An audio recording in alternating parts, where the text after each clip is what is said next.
Mes amis, Intensément va aborder pour la première fois un domaine rarement exploré, en tout cas de notre manière, la psychocriminologie. Bienvenue sur Intensément, recherche et partage des informations les plus fiables possibles sur les HPI, haut potentiel intellectuel, et neuroatypie. Je suis Raph. Du profil psychologique des criminels, on a l'impression de tout savoir, avec les dizaines de séries, films ou bouquins sur les tueurs en série, qui mettent en scène des manipulateurs intelligents, calculateurs, froids et méthodiques. Mais c'est moi ça. Mais qu'en est-il réellement? On a l'immense chance pour cet épisode d'avoir comme invité Laurence de Joncker, psychologue clinicienne spécialisée en criminologie et qui travaille justement en milieu judiciaire et avec laquelle on va découvrir ce qu'est l'expertise judiciaire psychologique et s'intéresser aux mécanismes psychologiques qui mènent à la criminalité. Et là encore, on va s'attaquer à des idées reçues. Dans cet épisode, on va parler évidemment, troubles du stress post-traumatique, les traumatismes, les traumas complexes, le trouble de la personnalité borderline, la sociopathie, la psychopathie, les différences, qu'est-ce que c'est? Et puis, plus surprenant, et qui ne vient pas tout de suite en tête lorsqu'on pense à criminologie, l'empathie. Eh oui, l'empathie. Qu'est-ce donc que cette empathie qui revient depuis des années sur le tapis avec Intensément Podcast au sujet des HPI, des neuroatypies, des hyperempathes, des hypersensibles, tout ça? Qu'est-ce que cette empathie? Qu'en dit la recherche et puis comment on la mesure, comment les psychologues en criminologie mesurent l'empathie des criminels ou des victimes. Et nous découvrirons en plus que les fameux hyperempathes qui hantent les réseaux sociaux ne sont peut-être pas ce qu'ils ou elles pensent. Et tout ça n'aurait jamais pu voir le jour sans les contributeuristes de ce média que je remercie intensément du fond du cœur. Si vous aussi, vous voulez soutenir mon travail et me permettre de vous apporter ces infos, ces témoignages, ces entretiens sur ces sujets qui nous tiennent à cœur, vous pouvez faire une donation ponctuelle ou régulière. Il y a un lien unique dans la description de cet épisode. Rejoignez notre vaisseau spécial où vous aurez droit tout de suite à la newsletter et la possibilité de me rencontrer en visio. Pof, pof, pof. Et puis si vous adhérez à la nouvelle formule du vaisseau spécial augmenté, qui va bientôt commencer, ouvrir, excusez-moi de tous ces retards, vous serez dans un espace unique pour comprendre et échanger avec des lives, des streamings exclusifs, avec ou sans invité, un groupe Telegram pour échanger et une datatech. Merci intensément et bienvenue dans notre vaisseau spécial. Et tout de suite, Laurence de Joncker. Bonne écoute et bonne visionnade. Laurence de Joncker, bienvenue sur Intensément. Merci. Alors, on commence d'ordinaire par la question essentielle, toujours. C'est qui es-tu ou peux-tu te présenter? Oui, bien sûr. Donc, je m'appelle Laurence de Joncker. Je suis psychologue clinicienne et j'ai une spécialisation en criminologie. Et donc, je travaille depuis à peu près 20 ans comme psychologue dans le champ judiciaire, principalement. Côté auteur et depuis 4 ans maintenant, côté victime également, puisque je travaille dans une unité médico-judiciaire en parallèle de mon activité en milieu carcéral. Quand tu dis côté auteur, c'est côté auteur de crimes, pas auteur de livres. Non, c'est effectivement un côté délinquant ou personne placée sous main de justice, comme on dit dans le jargon. Ok, ça doit pas être évident. Et puis tu n'as pas précisé le truc le plus important, c'est que tu as un chat qui s'appelle HPI. Effectivement, j'ai un chat qui s'appelle HPI et qui est juste à côté, en train de nous observer. Et tu officies à La Réunion? Oui, voilà, je suis installée à La Réunion depuis 5 ans désormais. Et sinon, avant, je travaillais effectivement dans l'Hexagone, en région parisienne et également en Charente-Maritime, toujours dans le champ judiciaire. Pour l'instant, on n'a jamais parlé de l'aspect judiciaire sur Intensément, ou alors peut-être juste on l'a effleuré. Alors, est-ce que tu pourrais nous expliquer à quoi sert une expertise judiciaire psy? Et quand on dit psy, justement, tu vas nous dire aussi pourquoi psychologique ou pourquoi psychiatrique peut-être? Effectivement, ce que j'ai oublié de préciser, c'est que moi, je travaille en tant que psychologue dans le champ judiciaire et qu'en parallèle de ça, en fait, je suis inscrite sur ce qu'on appelle la liste de la cour d'appel. C'est comme ça que ça fonctionne dans l'Hexagone et en Outre-mer, en qualité d'expert judiciaire dans ma discipline de formation qui est donc la psychologie. Et donc, effectivement, les magistrats ou les OPJ, les officiers de police judiciaire, peuvent faire appel à des experts dans le domaine de la psychologie ou de la psychiatrie, dans d'autres domaines également, mais là, on va parler de ce qui nous intéresse. Et donc, ils peuvent faire appel aux experts tout simplement pour avoir un éclairage, on va dire, sur la personnalité, soit des personnes, donc des plaignants, des plaignantes, donc les victimes présumées, soit pour avoir un éclairage sur les personnes mises en cause dans le cadre d'affaires judiciaires. D'accord. Et qui décide dans ce cas-là qu'il faut voir une psychologue plutôt qu'un psychiatre? Et est-ce que, par exemple, à l'île de la Réunion, il y a plusieurs experts judiciaires déjà? Et est-ce que vous vous battez pour avoir, pour savoir qui c'est qui fait son truc? Alors, pas du tout. On se bat pas du tout. C'est bien le problème inverse, autant à La Réunion que dans l'Hexagone. C'est-à-dire qu'il y a une pénurie des experts psychologues et psychiatres, principalement pour des raisons de tarification, pour être honnête, et de délai de paiement. Donc, généralement, quand on fait de l'expertise, on le fait pas vraiment pour l'aspect financier, on le fait pour le côté clinique, passion, ce désir, ce souhait de pouvoir amener un éclairage supplémentaire à la compréhension d'un passage à l'acte, quand c'est du côté mise en cause, ou à la compréhension d'un traumatisme ou d'une personnalité quand c'est du côté victime présumée, plaignant ou plaignante. Donc, on se bat pas du tout, bien au contraire. En fait, c'est le magistrat ou l'OPJ qui va regarder sur la liste des experts et qui va demander si un des experts est disponible pour répondre à la réquisition, c'est comme ça que ça s'appelle, la réquisition judiciaire du côté OPJ, et pour répondre à une ordonnance de commission d'experts du côté magistrat. Et donc après, l'expert dit s'il est disponible ou pas pour répondre à ces opérations. On a vu avec Intensément, on a peu à peu compris quand même qu'il y a une grosse différence entre la psychologie et la psychiatrie, l'air de rien. Donc, en fait, il décide juste sur la disponibilité de l'expert ou de l'experte. Effectivement, j'ai élargi pour pouvoir ensuite répondre un peu plus, de manière peut-être un peu plus étroite et plus précisément à ta question. En matière criminelle, c'est-à-dire pour des faits criminels, donc là, on parle de meurtre, de tentative de meurtre, de viol. Pour des faits criminels, il y a systématiquement de demander une expertise psychiatrique et une expertise psychologique. En matière de faits correctionnels, c'est à la libre appréciation du magistrat, mais généralement, l'expertise psychiatrique est plus sollicitée que l'expertise psychologique. Ça, c'est du côté donc des mandats demandés par les magistrats. Et du côté des officiers de police judiciaire, c'est plus régulièrement des expertises psychiatriques pour les mises en cause et des expertises psychologiques pour les plaignants ou les plaignantes. Si je réponds encore un peu plus précisément, si je monte d'un degré, on va dire dans ma réponse, généralement, l'expertise psychiatrique, elle va permettre de déterminer s'il y a une maladie mentale ou pas, et donc s'il y a une altération ou une abolition du discernement de la personne mise en cause. Et l'expertise psychologique, elle va plutôt être demandée pour avoir des éclairages sur le parcours biographique, sur la personnalité, aussi de déterminer s'il y a des troubles mentaux, mais on ne s'exprime jamais sur l'altération ou l'abolition du discernement. Si je dois caricaturer, l'expertise psychiatrique, et je paraphrase un expert psychiatre qui est assez connu, qui s'appelle le docteur Coutenceau, c'est fou ou pas fou. Et l'expert psychologue, lui, c'est plutôt biographie, analyse du passage à l'acte si les faits sont reconnus par le mis en cause, éclairage du coup sur le passage à l'acte et sur tous les éléments biographiques de personnalité, la fameuse anamnèse des psychologues, quoi. Un des sujets qu'on va aborder et que tu dois sans doute être confronté justement lors de ton boulot d'experte judiciaire psychologique, c'est l'empathie. Et comme j'ai abordé un tout petit peu l'empathie et que j'arrive pas vraiment à expliquer effectivement ce qu'est l'empathie, les diverses sortes d'empathie et comment c'est étudié, comment c'est mesuré, comment c'est tout ça, et que toi tu es là-dedans, ben tu vas peut-être nous expliquer ça, s'il te plaît. Je vais essayer.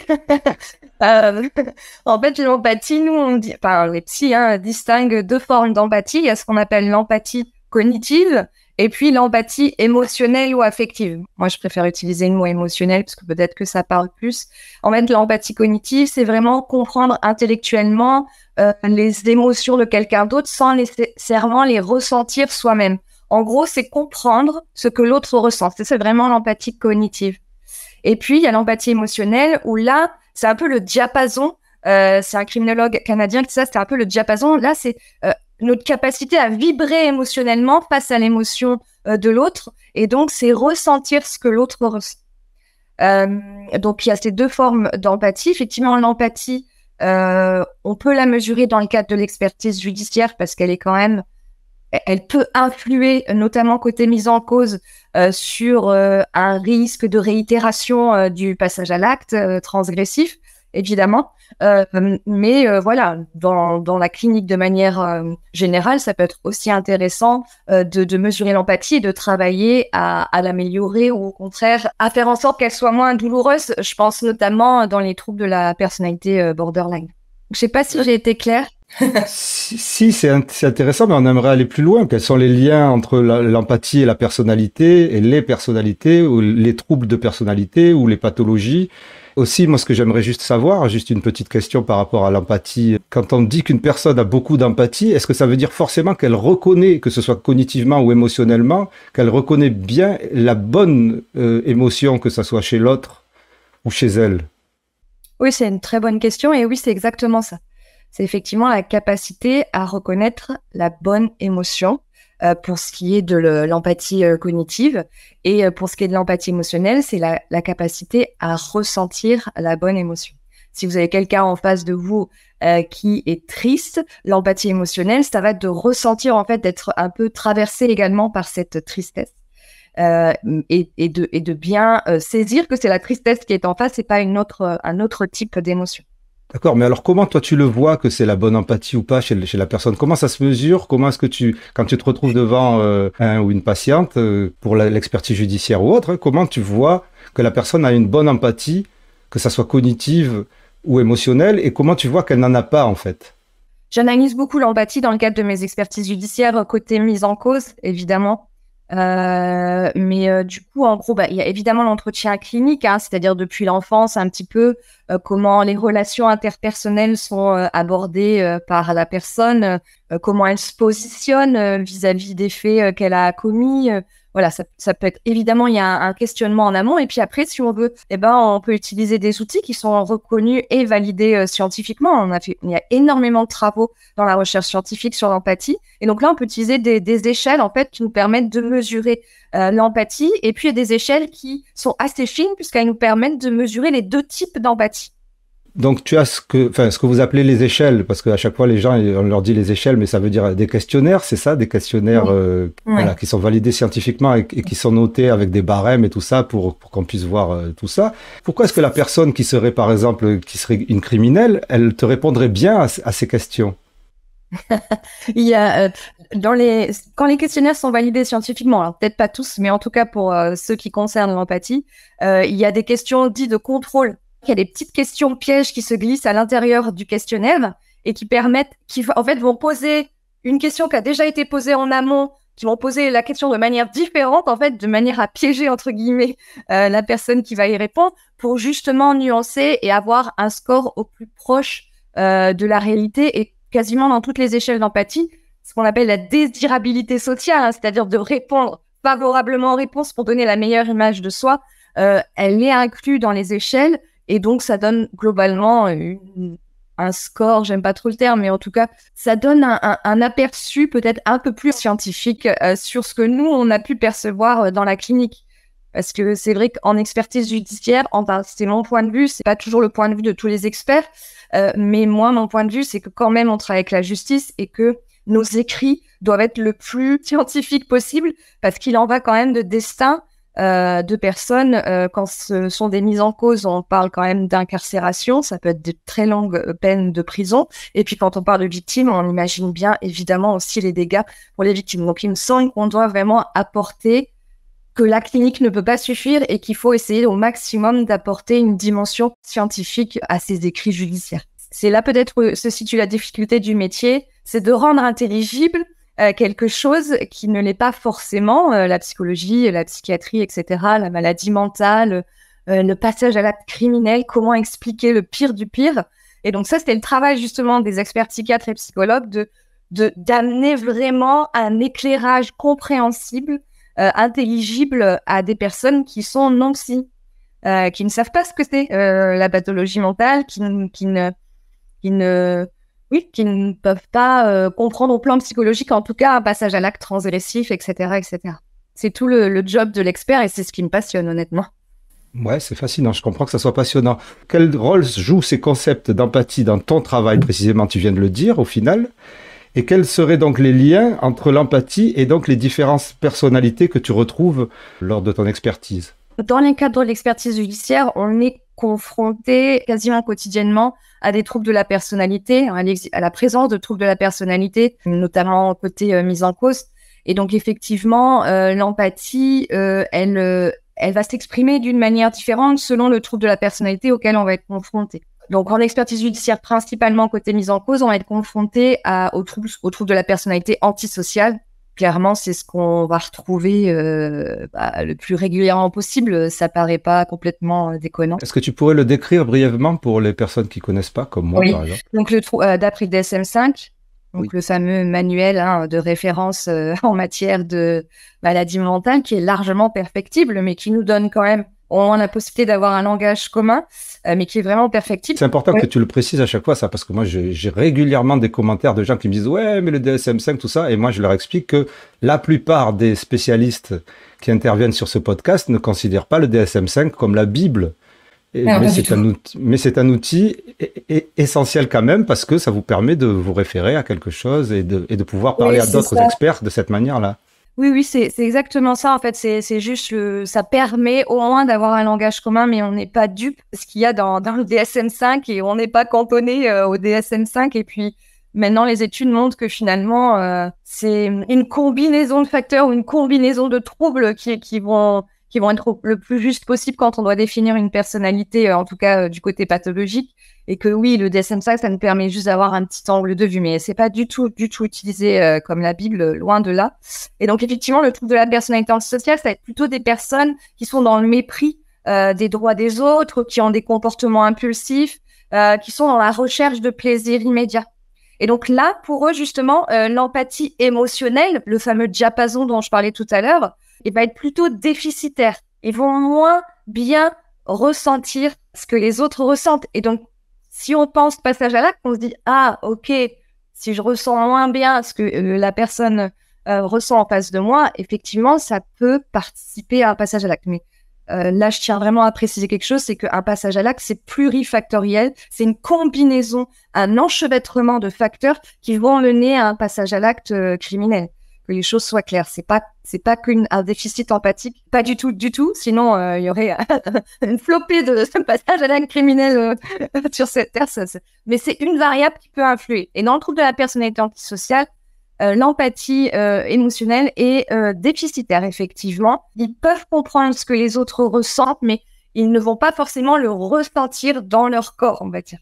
Donc ça, c'est pour la personnalité antisociale. Après, effectivement, on est aussi confronté beaucoup au trouble de la personnalité borderline, où là, pour un rappel, donc toujours selon le DSM-5, c'est plutôt des personnes qui vont être irritables au plan, instables, au plan émotionnel, dans des relations interpersonnelles souvent très tumultueuses, très compliquées, avec une image de soi très, très dégradée. Et pareil, chez ces personnes-là qui présentent un trouble de la personnalité borderline, donc là, l'empathie émotionnelle va être plus élevée. C'est-à-dire qu'eux, ils vont ressentir par mille les émotions des autres. Et du coup, ils ont l'empathie assez instable, souvent liée à une hyperactivité émotionnelle, en fait. D'où le fait qu'ils peuvent avoir des comportements impulsifs, des difficultés dans les relations avec les autres, quoi. Parce que finalement, le diapason, il est au taquet, quoi. Ça veut dire qu'en fait, ils ressentent la bonne émotion, mais beaucoup plus fort. C'est pas qu'ils sont envahis par des émotions qu'ils captent, qu'ils maîtrisent pas. Ils ressentent vraiment la bonne émotion, mais vraiment plus fort. Je sais pas s'ils ressentent la bonne émotion. J'avoue que ça, c'est une très bonne question. Peut-être qu'ils ressentent la bonne émotion, mais qu'effectivement, elle est ressentie plus fort. Ou peut-être qu'il y a un peu des deux, justement. C'est un trouble, je trouve, qui est assez complexe. Et au plan émotionnel, souvent, ces personnes-là sont vraiment au taquet de tout, quoi. On peut vraiment passer du rire aux larmes sur 2 minutes d'entretien. Donc, effectivement, je trouve que c'est une bonne question à fouiller dans la littérature. Peut-être qu'il y a aussi un peu de brouillage vis-à-vis de l'émotion ressentie, ouais. Je suppose que toi, dans ton expérience, tu n'as jamais vu forcément de différence d'empathie chez des HPI ou pas? Non. Moi, dans mon expérience, non. Mais du coup, j'avais regardé quelques études sur le sujet et en fait, il n'y a pas... Il y a quelques études qui montrent qu'il y aurait une empathie cognitive un peu plus élevée chez certains HPI, mais en fait, il y a une grande variabilité. C'est comme pour les normotypiques, en fait. Je pense qu'on peut trouver énormément de variabilité empathique, que ça soit chez des HPI comme chez des non-HPI. Donc, pour l'instant, c'est pas significatif et les résultats, ils dépendent en plus, les résultats des recherches là-dessus, HPI empathie, ils dépendent vachement de la méthode utilisée, du contexte, etc. Donc, c'est qu'il y a certaines recherches qui montrent qu'il y a une empathie cognitive beaucoup plus élevée chez les profils HPI, mais quid de la méthode et du contexte utilisé, quoi. Et ton chat, il est empathique ou pas? Ouais, elle est super empathique. Donc j'ai dit... un bisounours. Ben, je te pose la question parce que de ce que tu disais pour le trouble borderline, j'ai l'impression que ça correspond à ces fameux hyper empathes qu'on retrouve dans les médias et dans les réseaux sociaux. Tous ces gens qui se considèrent comme hyper empathes. Alors en général, ils sont pas hyper empathes cognitifs, hein. Ils sont pas hyper empathiques cognitifs, ils sont plutôt hyper empathiques émotionnels. Et ils disent qu'ils ressentent trop fortement les émotions des autres et blablabla et blablabla. Est-ce que ça existe ou pas selon 1, la science, 2, la recherche, 3, toi? Ouh là là. Alors, à cette date, non, ça n'existe pas, hein, mais il y a quand même eu quelques recherches dans le domaine, et notamment la fameuse Hélène Aron, qui a fait des recherches sur ce qu'elle appelle les sensitive persons, donc des personnes qui auraient une sensibilité émotionnelle beaucoup plus élevée que les autres. Son concept de high sensibility, sensitivity, c'est plutôt ce qui a donné en France plutôt les hypersensibles, au final. Oui, c'est ça. Mais et les hyperempathes, souvent, ressemblent aux hypersensibles, sauf se considèrent hypersensibles, ou l'inverse, les hypersensibles se considèrent hyperempathes. Elle a même construit un questionnaire, un test pour voir justement si on avait une sensibilité émotionnelle accrue. Bon, c'est pas hyper probant à cette date, mais néanmoins, je pense qu'on peut continuer d'évoluer et étudier soit l'hypersensibilité émotionnelle, soit l'hyper-empathie. Dans tous les cas, c'est des concepts qui se rejoignent, et en même temps, ça montre aussi la difficulté à définir le concept.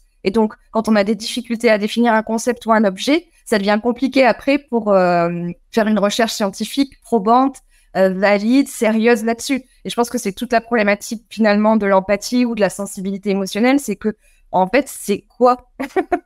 Et donc, on n'arrive pas vraiment à définir l'objet de la recherche scientifique. Et ben forcément, si l'objet déjà de départ, il est flou, on ne sait pas ce qu'on doit y mettre dedans, comment construire une étude validée, vraiment une étude vraiment au top du top, si déjà l'objet de recherche, il est compliqué à définir. Et donc, c'est les critiques qui ont été formulées auprès du travail de Aron, c'est justement ça. À ce jour, effectivement, il n'y a pas je sais pas s'il faut le formuler comme ça. Au plan scientifique, le concept d'hyper-empathie ou de high sensitive person n'est pas consensuel, n'est pas reconnu.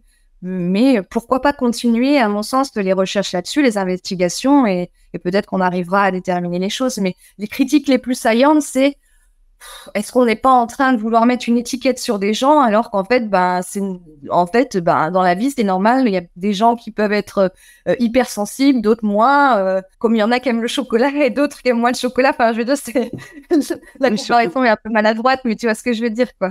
Oui, surtout que Hélène Aron, dans son concept, c'est quand même entre 20 et 30% de la population qui serait hypersensible, enfin, highly sensitive. C'est Stéphanie Aubertin qui disait, ça en fait pas quelque chose d'extraordinaire. Donc, s'il y a une personne sur 3, oui, ou une personne sur 4, ou sur 5, c'est pareil, c'est quelque chose de banal, en fait. Surtout, on a déjà parlé sur intensément sur le fait que, la sensorialité, c'était plutôt relié à d'autres troubles. L'hypersensibilité, ça pouvait être aussi relié à d'autres troubles, mais moi je connais vraiment pas bien le trouble borderline, et là de comment tu l'as décrit, j'ai vraiment l'impression que tu décrivais des hyperempathes en fait, ce que les gens... Donc, est-ce que sans provocation, on peut pas dire que ces fameux hyperempathes auraient pas quelque part peut-être un problème psychologique, un trouble ou psychiatrique? Quand je les lis sur les réseaux sociaux, je suis sur des groupes qualifiés d'hyperempathes et tout ça pour apprendre, pour comprendre tout ce qui se passe, quoi, en fait. Quand on les lit, c'est vraiment une expérience terrible. Quand ils se retrouvent à ressentir toutes ces émotions-là, comme ça, enfin, à croire ressentir toutes ces émotions, parce qu'on n'a pas vérifié si vraiment ils les ressentaient et si en plus ils ressentaient la bonne émotion, pour ces personnes-là, c'est vraiment handicapant. Oui, bien sûr, et c'est ce qu'on retrouve dans le trouble borderline, mais Pourquoi je répondrais non à la question? Alors déjà par prudence, évidemment, parce que Oui, ça, je comprends.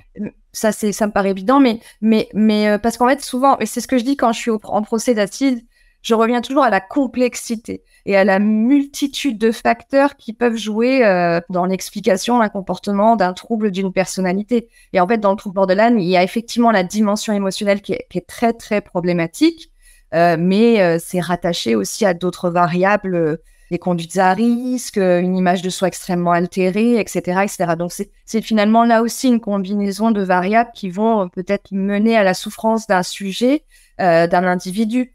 Moi, je pense être quelqu'un de très sensible, très honnêtement, et pourtant, alors j'espère ne pas avoir un trouble borderline, parce qu'en fait, j'ai juste, entre guillemets, cette sensibilité-là qui est peut-être un peu plus développée, en tout cas quand je compare avec les amis ou la famille, je me dis, tiens, effectivement, bon, ça me touche pas mal, peut-être plus, mais tu vois ce que je veux dire. Et mais par contre, je ne remplis pas les autres critères. Donc, c'est dans ce sens-là où je pense qu'il faut mesurer la réponse et de dire, OK, quand c'est très élevé, ça peut être très problématique, mais ce qui peut être très problématique, c'est que ça soit rattaché à d'autres, finalement, à d'autres symptômes. Oui, je comprends. Alors finalement, on a déjà commencé un peu la question d'après, Qui était qui était quels sont les profils de criminels que tu rencontres et sur lesquels tu travailles. Juste, j'aimerais avoir une précision. Tu avais commencé par la personnalité antisociale. Tu as parlé aussi du trouble de personnalité borderline que certains appellent aussi trouble état limite ou un truc comme ça, je crois. Ouais. S'ils sont dans la psychanalyse, mais bon, voilà, Oui. il faut bien inclure, il faut bien faire comprendre aussi, il faut bien essayer d'être vulgarisateur. Mais je croyais, enfin j'ai cru comprendre qu'il y avait aussi une grosse proportion, en tout cas plus grande que dans la population normale, de TDAH chez les criminels, en tout cas dans les prisons. Moi, ce que je retrouve beaucoup chez les personnes que je peux expertiser ou les personnes que j'accompagne au plan thérapeutique, c'est plutôt du trauma et du trauma complexe. En tout cas, je voulais juste dire que moi, je suis pas une spécialiste du TDAH. Après, c'est intéressant justement parce que moi, je suis surtout sur un angle psychocriminologique. Et donc, moi, la grande proportion, bon, effectivement, c'est du trauma complexe. Là, c'est juste, ça, c'est mon terrain. Hein. Je sais pas du tout si c'est mon expérience. Donc là, il y a effectivement beaucoup de trauma complexe chez les personnes mises en cause, chez les délinquants, on va dire. Et puis aussi, alors je sais que voilà, c'est pas consensuel, mais des traits psychopathiques. Alors ça fait tout de suite peur quand on dit psychopathie, parce qu'on a l'impression que c'est Hannibal Lecter, quoi. Mais c'est dans la vraie vie, c'est pas du tout ça. Hein. Donc nous, en criminaux, justement, et peut-être que ça fait un lien avec l'empathie. Je pense que c'est important de parler de la psychopathie. La psychopathie, en fait, en criminologie et notamment dans les études plutôt menées au Canada, où ils sont assez au fait de ce concept-là. Nous, on est peut-être un peu plus frileux là-dessus. On distingue deux formes de psychopathie. Donc, il y a la psychopathie primaire et la psychopathie secondaire. La psychopathie primaire, bon, allez, pour caricaturer, là, c'était Hannibal Lecter.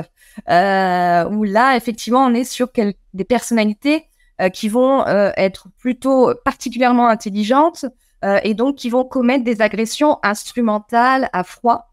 Et puis, il y a la psychopathie secondaire, où là, je pense que 85% des gens que j'expertise présentent des traits de psychopathie secondaire, où là, on est plutôt sur des personnalités hyper impulsives. Donc, je pense TDAH, du coup, mais hyper impulsives, qui vont commettre plutôt des agressions, nous, on appelle ça dans le jargon de la criminalité, opportunistes, hein, sous la conduite de stupes ou que sais-je, parce que le truc se présente à eux là, et vu qu'ils sont hyper impulsifs, bah, ils vont y aller. Et donc, on voit bien quand même la nuance. Excusez-moi, madame, j'ai pas vu la nuance. Parce que j'ai pas compris j'ai pas compris ce qu'est la psychopathie, la deuxième. La primaire, comme tu dis, on imagine Hannibal Lecter. Donc voilà, donc il y a pas de souci, on voit ce que c'est. Ce psychopathe-là qu'on a l'habitude de voir dans les films, dans les séries, dans les romans. Ça. Donc ça, voilà, c'est le typique psychopathe. Voilà. J'ai pas vraiment compris ce qu'est la psychopathie. Comment tu l'appelais l'autre déjà? Secondaire. Oui, évidemment, parce que l'autre, elle est primaire, je suis bête. Ouais. Non, il n'y a pas de souci. C'est ce que aux États-Unis, ça correspond à la sociopathie aux États-Unis. Et donc, en fait, c'est vraiment des personnes qui, eux, vont éprouver une détresse émotionnelle, vont être dans des comportements impulsifs, des comportements antisociaux. Ça peut ressembler finalement aux troubles de la personnalité antisociale. Et eux, leurs cris vont être plutôt désorganisés, moins planifiés. Et la grosse différence, c'est le traitement. C'est-à-dire qu'on traite beaucoup plus facilement en psychothérapie les psychopathes secondaires parce que c'est des personnes qui sont vraiment dans une détresse émotionnelle, qui ont des parcours extrêmement carencés, empreints généralement de grosses violences, avec des traumas complexes notamment. Et donc, au plan thérapeutique, c'est beaucoup plus facile finalement de les accompagner que la première catégorie qui reste vraiment minoritaire. Enfin, dans ma carrière, si j'ai croisé... là récemment j'en ai eu, mais je veux dire, je croise pas de psychopathes primaires, et pourtant je sais pas, je suis peut-être à 1000 expertises dans ma carrière, donc c'est que dans les films qu'on les voit. Cela, dans la réalité, on est vraiment sur la psychopathie secondaire, c'est-à-dire un truc qui ressemble au trouble de la personnalité antisociale, avec des parcours complètement cassés et une impulsivité massive, et du coup des crimes opportunistes. Attends. Tu as vu un psychopathe primaire là? Est-ce que tu pourrais... Oui, récemment, j'ai expertisé un... Sans dévoiler, nous expliquer ce que ça donne, ce que c'est et ce que tu en as pensé par rapport justement aux stéréotypes qu'on a, médiatiquement. Si ça te dérange pas, parce que c'est vrai qu'on avait pas... Donc ça me dérange pas. Par contre, je vais être très prudente sur parce que c'est une affaire qui est en cours, donc je suis liée au secret de l'instruction, mais donc je vais pas pouvoir donner de détails, même sur le passage à l'acte. Il n'y a pas de souci. Voilà, juste son nom et son adresse. Il n'y a pas de souci. Ok. Non, en fait, là, ce qui m'a surpris, et vraiment, genre, j'ai vraiment fait beaucoup d'expertise dans ma carrière. Ça fait plus de 10 ans que j'en fais. Là, il y avait justement cette froideur émotionnelle. Lors de l'entretien, j'ai également reçu des menaces qui, franchement, m'arrivent jamais ou quasiment jamais. Des menaces très froides, très, je sais pas comment dire, très instrumentales, justement. Et donc, lui, pour le coup, il correspondait peut-être un peu plus à la caricature qu'on peut avoir du psychopathe tel qu'il est décrit dans les films. Mais ces choses vraiment exceptionnelles. Bon, voilà, lui, honnêtement, c'est la première fois de ma carrière que je rencontrais un jeune homme avec ce profil-là, et pour lequel, du coup, j'ai vraiment des inquiétudes. D'habitude, je suis plutôt optimiste là. J'étais beaucoup moins optimiste que de coutume. D'accord, mais en fait, pour nous, c'est compliqué. Enfin, quand je dis nous, je parle aussi de moi et des gens qui écoutent et qui ne sont pas psychologues. Là, j'espère qu'on a compris la différence entre psychopathe et sociopathe, mais en fait, j'ai du mal à voir. J'ai l'impression que c'est la même chose, sauf qu'il y a juste de la froideur d'un côté, et de l'autre côté, non, c'est pas de la froideur, c'est plutôt quelque chose de plus chaotique. Je sais pas, en fait. De toute façon, c'est un concept qui est pas consensuel, la psychopathie, qui est du coup beaucoup plus étudié à l'étranger qu'en France, clairement. Et il y a notamment Thierry Pham, qui est le spécialiste de la psychopathie, et un des spécialistes de la psychopathie, qui lui est belge, qui a publié pas mal d'écrits là-dessus. Et en fait, c'est vraiment des profils de persos très, très différentes, en fait. C'est-à-dire que le psychopathe primaire, lui, il y aurait plus d'ailleurs une dimension, ça j'ai oublié de le préciser, chez les psychopathes primaires, il y a plus une dimension biologique, voire génétique, qui expliquerait justement cette froideur, cette insensibilité, une intelligence qui est mise au profit finalement de l'instrumentalisation de l'autre, de la manipulation de l'autre, etc. Alors que dans le psychopathe secondaire, on est plutôt sur des profils super impulsifs qui vont consommer des stupes parce qu'ils s'anesthésient des souffrances qu'ils ont endurées pendant leur enfance, leur adolescence, et puis que c'est l'effet boule de neige, en fait, quoi. Donc, je pense que c'est peut-être pas un concept très clair dans le sens où, justement, il n'est pas consensuel, mais moi, je trouve qu'il a le mérite quand même d'exister et que, forcément, moi, je m'y intéresse, évidemment. C'est difficile de pas s'y intéresser quand on est expert judiciaire. Donc voilà, j'espère peut-être avoir apporté un peu plus d'éclairage. Ouais, c'est très bien, c'est mieux pour moi. Mais justement, on va continuer dans le fait que les psychopathes secondaires sont plutôt dans la souffrance, et tu parlais de trauma complexe. Est-ce que tu pourrais nous donner des précisions sur ça? En psychotraumatologie, on distingue le trauma simple du trauma complexe. Le trauma simple, ça se réfère plutôt à des événements uniques ou isolés qui vont provoquer un stress intense. Et généralement, les événements sont assez aigus et limités dans le temps. Et puis, ça va se traduire par une symptomatologie post-traumatique classique, flashback, cauchemar, anxiété, évitement de la situation qui va rappeler l'événement traumatique. Ça, c'est le trauma simple, donc plutôt des événements uniques. Je pense à l'accident de moto, l'accident de voiture, peut-être un vol de sac à main un peu brutal, des choses comme ça. Le trauma complexe, on a tendance à penser que c'est justement une accumulation finalement de traumas simples, on va dire, ou une accumulation de traumas. C'est un peu plus compliqué que ça. Alors c'est vrai qu'on dit trop complexe, on devrait dire multiple, parce qu'en fait, complexe, ça veut dire multiple. Mais bon, je pense que c'est mal traduit, mais en tout cas, trauma complexe, ça veut dire trauma multiple. Mais peut-être il faut revenir à l'origine, c'est-à-dire à la définition du traumatisme même. C'est-à-dire que notamment en TCC, donc en thérapie cognitive comportementale, notamment celle qui est déployée face à des psychotraumas, nous, on décrit en fait le traumatisme. Forcément, c'est un événement qui va venir nous confronter à notre propre mortalité. En fait, en TCC, on fait la différence entre événement marquant et événement traumatisant. C'est pas une carence. Le traumatisme, ce n'est pas une carence. C'est un événement qui va venir faire effraction et qui va venir nous confronter à la réalité. Ah ouais, je peux mourir en fait. Ah d'accord, ok. C'est ça un traumatisme. Et donc, c'est là où tu avais fait une vidéo avec une thérapeute, je crois, où elle expliquait, il me semble, si je ne trahis pas ses propos, que oui, je sais pas, plein de carences dans l'enfance, une mère, je sais pas, qui est peut-être anxieuse, plus, et qui du coup va imposer des choses à son enfant, enfin, va pas lui permettre de jouer librement, des choses comme ça. À force, ça peut créer un trauma complexe. Bah non. Non, parce que ça, c'est des événements marquants, c'est des choses difficiles, c'est des carences, mais on n'est pas confronté au réel de la mort, à sa propre mortalité. Un traumatisme, ça vient vraiment, vraiment faire effraction et ça vient nous confronter au fait qu'on est des êtres humains mortels, malheureusement. Et donc, c'est dans le trauma complexe, c'est une multitude de traumas, comme je viens de le définir. Donc, je te laisse imaginer la gravité et les conséquences de ce trouble pour une personne, parce que ça va être une multitude de traumas, pas une multitude d'adversités, une multitude de traumas enchaînés, enchevêtrés, installés, répétés, qui vont provoquer une symptomatologie qui est très lourde. Le trauma complexe, c'est une symptomatologie qui est vraiment très lourde, avec donc toute la sympto post-traumatique classique, hein, les flashbacks, les reviviscences, les évitements, etc., mais aussi des symptômes dissociatifs. Les personnes vont être détachées d'elles-mêmes, peuvent déployer justement des conduites à risque pour continuer à s'anesthésier, pour pas ressentir justement. Ça fait un peu écho à l'empathie du coup, mais voilà, en gros, c'est vraiment une symptomatologie qui est assez lourde pour le patient qui en souffre. Et ça me semblait important d'apporter cette nuance, cet éclairage.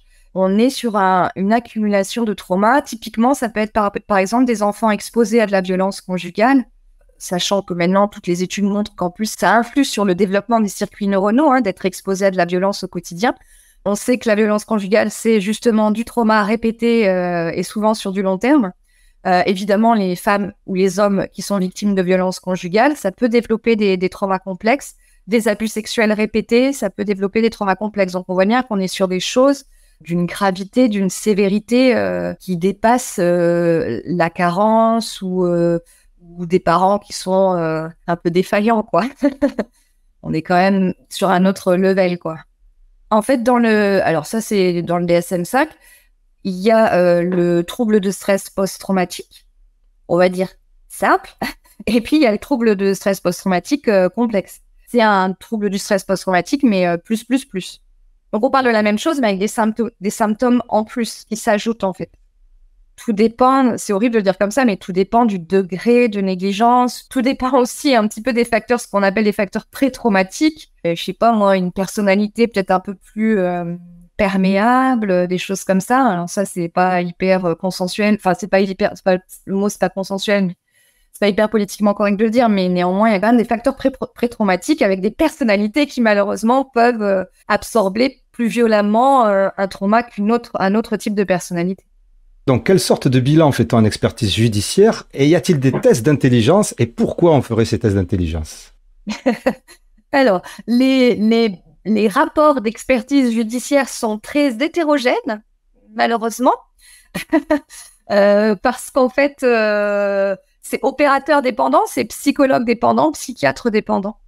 Moi, je fais partie des experts qui militent entre guillemets, en tout cas dans les dialogues que je peux avoir avec les magistrats ou les OPJ, qui militent pour peut-être un peu plus de consensus et d'uniformité dans les rapports transmis, à savoir mettre plus de science dedans, voilà, pour que ça soit le plus objectif possible le plus objectif possible et le plus compréhensible possible. Mais donc, du coup, il peut y avoir toute forme de rapport. Et moi, les miens, en tout cas, sont très... Il n'y a aucune interprétation. Aucune interprétation. Parce que l'interprétation, c'est du doigt mouillé, quoi.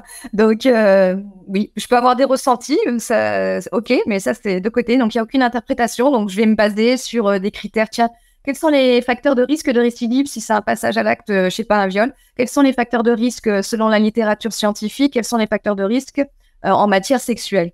Bon, les facteurs sont ça. Ben, donc, je vais parler de ça. Je vais passer mes petites échelles, mes petits outils. Je vais relier ça à ce que j'ai abordé avec la personne. Et puis, je vais mettre, bah oui, là, ce facteur-là, il est peut-être plus élevé, nanana. Enfin, voilà. Pour tous les experts qui appartiennent à la psychologie scientifique, ça va avoir une forme très objectivable, très, très intelligible. Et on va expliquer les dispositions de la personnalité, de la personne qui a été expertisée, son parcours biographique. Effectivement, on doit se prononcer sur l'intelligence. Donc, il y a une des questions, je peux la lire par rapport, je pense que ça intéresse pas ta chaîne, mais la question sur l'intelligence, c'est toujours la même, c'est déterminer le niveau d'intelligence. Mais pourquoi? Donc, pourquoi? Parce que je pense qu'en cas de déficience intellectuelle, je pense que c'est plutôt là-dessus où ça se joue. En cas de déficience intellectuelle, que ça soit côté mise en cause comme côté victime. Côté victime, ça va majorer la vulnérabilité de la personne. Évidemment, on se doute bien qu'une personne qui présente une déficience intellectuelle, elle est beaucoup plus vulnérable qu'une personne qui présenterait pas ce type de trouble. Et puis, côté mise en cause, ça va être un petit peu la même chose, c'est-à-dire que ça peut être une forme atténuante vis-à-vis du passage à l'acte. La personne, si elle n'est pas en pleine possession de ses moyens intellectuels, on peut imaginer que ça va influer sur la sanction judiciaire, à juste titre. Et donc, la question est posée. Néanmoins, je ne connais aucun expert qui bilante les personnes qu'elle expertise, tout simplement parce que le bilan prend énormément de temps, requiert des compétences spécifiques que tous les experts psychologues et psychiatres n'ont pas. Et donc, de fait, on le fait à la clinique et on le fait sous forme d'hypothèse. C'est-à-dire que moi, je vais formuler, je vais regarder un peu comment la personne se positionne dans le temps, dans l'espace, ses capacités d'autonomie, ses capacités d'expression, de compréhension, sa capacité à raisonner de manière complexe, à recevoir les idées, à élaborer sur le plan intellectuel. Et je vais le formuler sous forme d'hypothèse en disant, a priori, d'après les éléments issus de notre entretien, cette personne, voilà, présenterait une forme d'intelligence qui correspond au standard, quoi. Et si j'ai un doute, je vais demander une expertise neuropsychologique. Je vais demander à ce qu'un neuropsychologue puisse bilanter la personne. Ça m'est arrivé très récemment d'expertiser une personne qui a... Alors, c'est une affaire de bébé secoué. La maman donc est mise en cause pour violence volontaire sur son bébé, sur ses enfants, et notamment un bébé. Et il m'a semblé qu'elle était déficiente au plan intellectuel. Et donc, j'ai demandé un avis, ce qu'on appelle un avis sapiteur dans le jargon, l'avis d'une neuropsychologue pour savoir si elle était déficiente ou pas. En l'occurrence, elle l'était. Ok, ben ça, c'est une réponse claire. Ça, c'est une réponse claire, okay. On comprend mieux.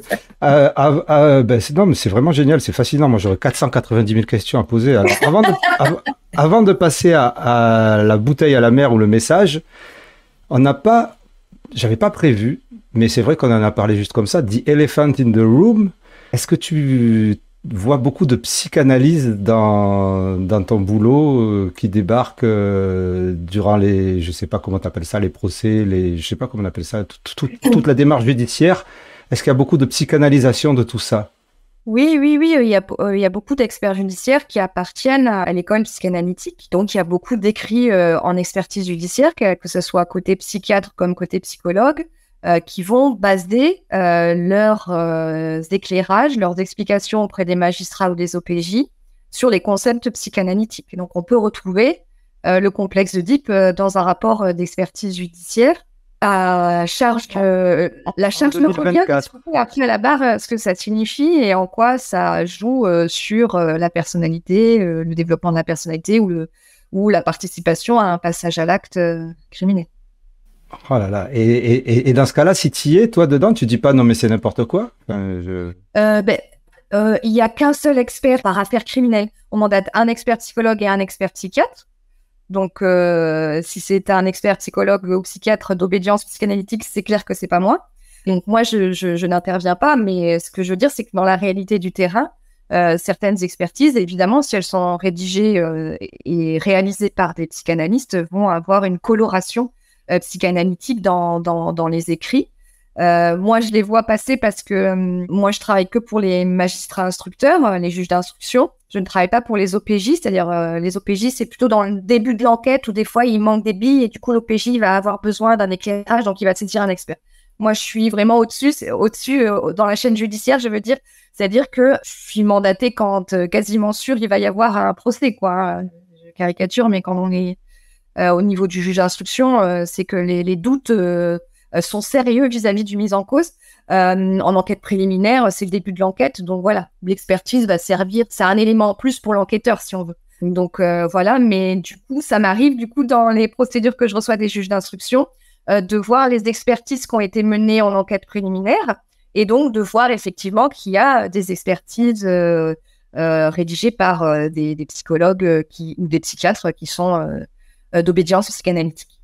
Ça veut dire qu'en 2024, on se retrouve avec des gens qui disent, qui parlent donc de complexe d'Oedipe ou de pulsion subliminale, je sais pas quoi, ou de phallus machin chose.